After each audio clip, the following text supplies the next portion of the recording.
Deacon had a knack for keeping things sharp and crisp, but the greatest testimony of his work was to be found in the form and success of his son. "My psychologist was my father," Arnold once mused, "and he never went to college." Of course, his dad offered more than just advice. He first gave him clubs, an old cut-down set, at the tender age of 4.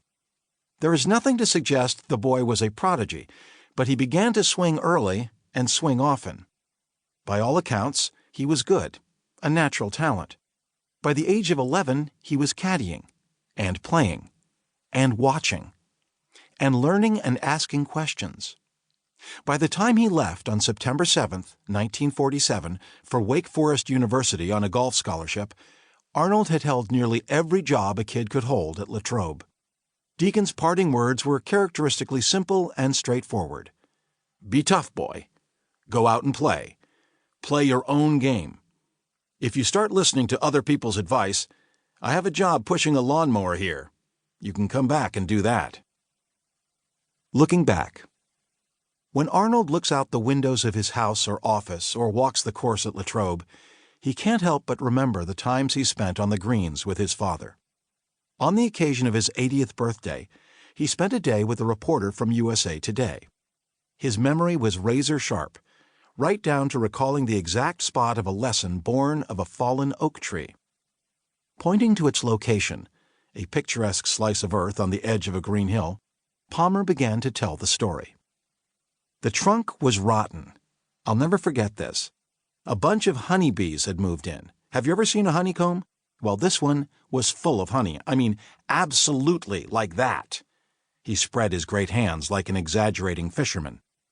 "And my dad says, 'Now, Arnie, we're going to take this honey home and give it to your mother, and we're going to eat it.' But he says, 'We've got to get 2 5-pound bags of sugar. When we take the honey out, we're going to put those 2 bags of sugar right here so the bees can have their food.'" I was about 7 or 8 years old.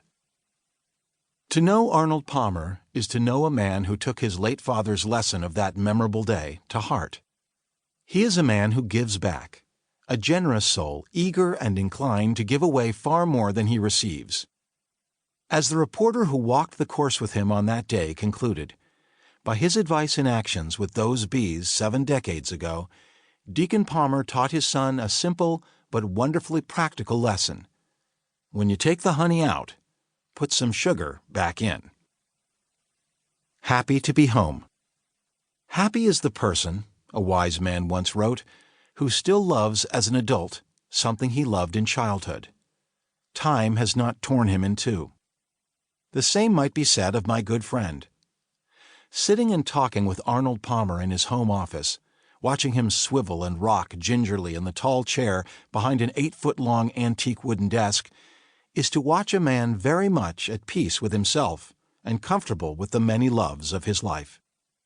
It is an unusual thing, isn't it, to have accomplished so much, to have gone so far, and yet to return and be content spending the twilight of your career only steps from where you were born.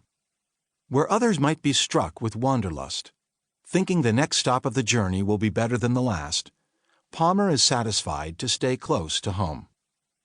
Visit Arnold Palmer's hometown and talk with its residents, and it quickly becomes clear that the local boy who made good set down roots that ran deep. He watered them daily and invested heartily in his hometown friends and neighbors. The legend looks beyond just the geographical boundaries, however, when assessing the tug toward home. "Your hometown is not where you're from," he said. "It's who you are." Reporters regularly ask why he stays and continues to invest not only his time, but his resources in the community.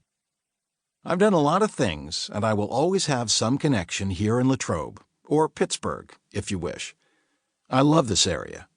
If the good Lord is willing, I'll be around here for a while to enjoy it some more."